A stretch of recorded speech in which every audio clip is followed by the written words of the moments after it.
It's terrible that after 50 years, it is behind closed doors. The moment the ruling was read, the room didn't explode, it suffocated, as if the air itself had been confiscated. King Charles didn't move, didn't blink, didn't even reach for the glass beside him, and that stillness wasn't composure, it was impact. Because what had just been spoken wasn't a gentle correction or a palace adjustment dressed in polite language. It was a surgical removal. Camilla's authority over succession wasn't trimmed, reshaped, or quietly redefined. It was erased, publicly, formally, irrevocably, and in that frozen second, something deeper cracked.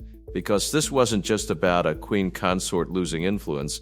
This was the monarchy drawing a line it had avoided for years and doing it in front of everyone. The High Constitutional Court didn't hesitate, didn't soften its phrasing, didn't hide behind ambiguity. It declared clearly, brutally, that Camilla held no authority, no advisory capacity, no influence over succession matters. And that word succession hung in the air like a warning. Because succession is not symbolic. It is the spine of monarchy. It decides who rises, who is protected, who is prepared, and who is quietly pushed aside. And by cutting Camilla out of that system entirely, the court wasn't just correcting a boundary, it was exposing that boundary had already been crossed. The silence that followed wasn't confusion, it was recognition. Camilla didn't look at the room first. She looked at Charles. That detail mattered more than anything said out loud, because she already understood what the others were still processing. Charles slowly placed the file down, his fingers trembling not from misunderstanding, but from clarity. The court hadn't questioned his love. It had questioned what that love had allowed to happen. And in that distinction, the humiliation deepened, because now his personal loyalty had been recast as institutional vulnerability. Camilla felt that shift instantly.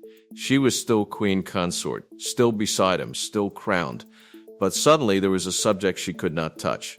A door that had been sealed in front of her, with no key left inside. Then came the sealed appendix, the part no one wanted to hear, but everyone feared existed. The private secretary opened it carefully, like handling something explosive. And the phrase landed like a verdict whispered in a courtroom where no one dared breathe: unauthorized interference in succession-adjacent counsel. That wasn't symbolic language, that was evidence language. It meant the court had seen something. Notes, edits, influence carried through conversations where her name never officially appeared. Invisible fingerprints had been traced, and now they were undeniable. William received the ruling before most of the household, and his reaction unsettled even the most controlled aides. Because he didn't smile, he didn't celebrate. He read it once, placed his hand over the document, and exhaled like a man who had been tracking a threat that finally stepped into the open. That reaction revealed everything. This wasn't sudden for him. This was confirmation. Charles looked humiliated. Camilla looked isolated. But William looked prepared. And that imbalance between shock and readiness hinted at something far more dangerous. This crisis had been building long before anyone admitted it. Because this was never just about law. It was about power disguised as loyalty. Charles saw a wound to his marriage. Camilla saw rejection dressed as procedure. But William saw something else entirely: a breach, a slow, quiet erosion of boundaries that protected the future. And Catherine, watching without speaking, understood the real truth no one dared say out loud. The family had reached the point where affection could no longer hide control. And once that line is crossed in a monarchy, it doesn't fade, it sharpens. Charles had spent years trying to secure Camilla's place, pushing her through ceremony, shielding her from public judgment, believing time would normalize everything. But this ruling did what time couldn't. It separated presence from power, and that distinction was devastating. Because monarchy does not survive on emotional loyalty, it survives on structure. And structure had just rejected her. Completely, William understood that structure with a clarity that bordered on ruthless. But it wasn't cruelty, it was calculation rooted in something deeper. George, Charlotte, Louis, not as symbols, as children, as future variables in a system that cannot afford ambiguity. For William, this wasn't about Camilla as a person, it was about preventing the future from becoming negotiable. Because once personal influence enters succession, it doesn't stay contained. it spreads. Quietly, permanently, when Charles confronted William outside the audience room, the atmosphere shifted from legal to personal in seconds. His voice was low, but the damage inside it was unmistakable. He accused the ruling without naming it of making him appear weak, exposed, reduced, and for a moment it sounded less like a king speaking and more like a husband defending something slipping away. William didn't rush his answer. He chose it carefully, and when it came, it cut deeper than any accusation. Weakness would have been allowing confusion to continue. That sentence didn't just end the conversation, it redefined it. Camilla didn't need to hear the words to feel the outcome. After the briefing, she sat alone and removed the ring slowly, placing it beside her like it carried weight beyond metal. She didn't cry. That was the unsettling part. Because this wasn't emotional collapse, it was controlled withdrawal. A quiet acknowledgement that something had shifted permanently. Around her, aides avoided direct eye contact, and in palaces, avoidance is louder than confrontation. It signals alignment, and that alignment was moving away from her. Then came the procedural strike. A private secretary informed Charles that all future succession documents would bypass Camilla's office entirely.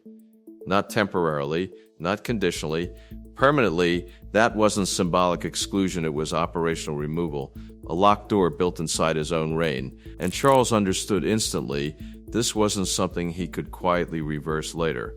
The system had adjusted itself. But the deeper truth hadn't even surfaced yet.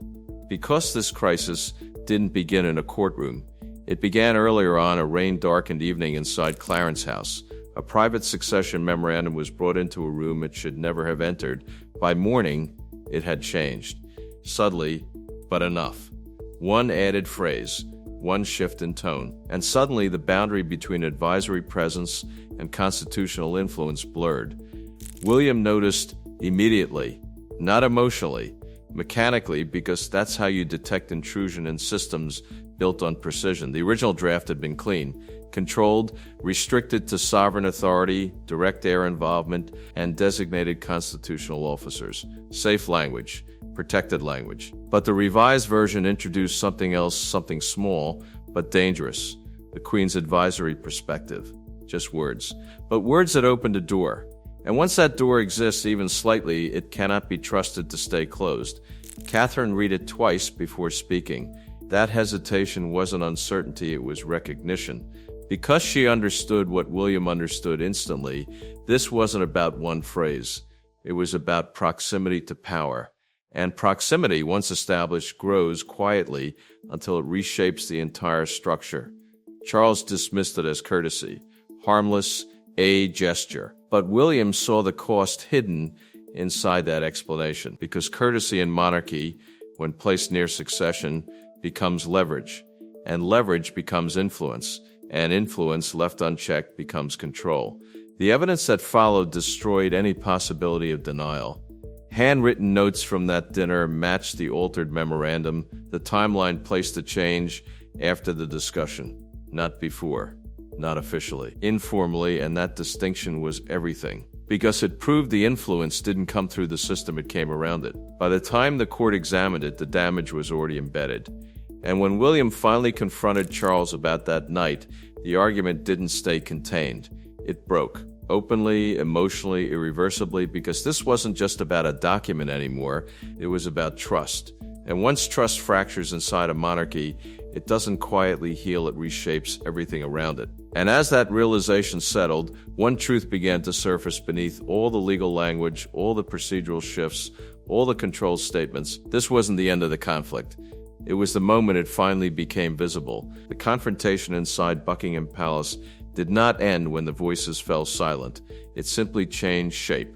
Charles carried the humiliation through the corridors like an invisible weight, but the palace itself had already begun moving without waiting for his emotions to catch up. The ruling had reached senior household officials, and once it entered the machinery of the monarchy, it stopped being a family disagreement and became operating law. That was the cruel reality Charles could not escape. The institution he led had begun enforcing limits against the wishes of the man who wore the crown. William knew exactly what happened next, because he understood that power rarely shifts through dramatic speeches. It shifts through signatures, locked cabinets, distribution lists, and names quietly disappearing from official documents. Constitutional advisors, senior private secretaries, and the Lord Chamberlain's office immediately reorganized every succession-related procedure.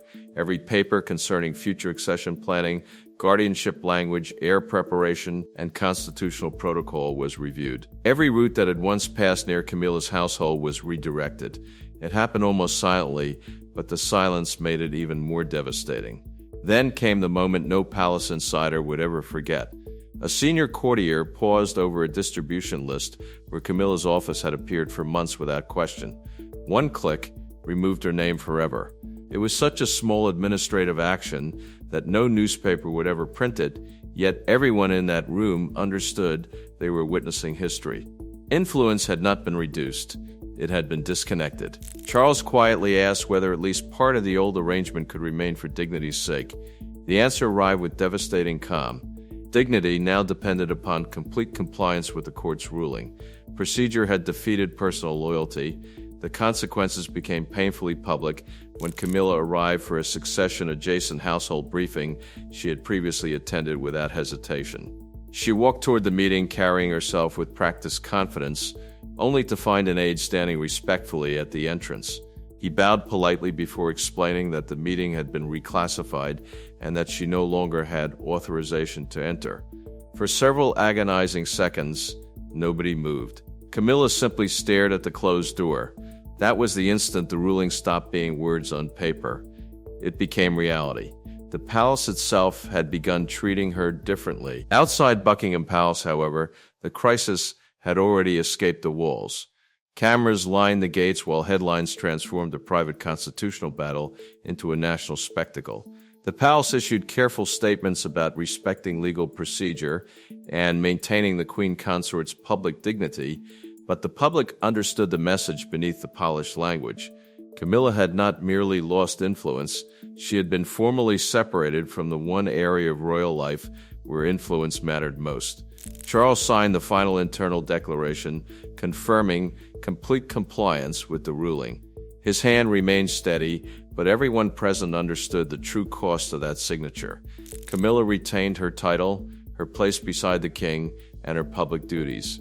Yet the constitutional reach she had once been accused of possessing had vanished forever. William had secured the future line of succession, but no one walked away feeling victorious. The crown had protected itself, the family had fractured, and the silence that settled over Buckingham Palace carried one unsettling question that no official declaration could answer. If one invisible boundary had already been crossed without the nation realizing it, how many other royal secrets were still waiting behind closed doors for their moment to emerge?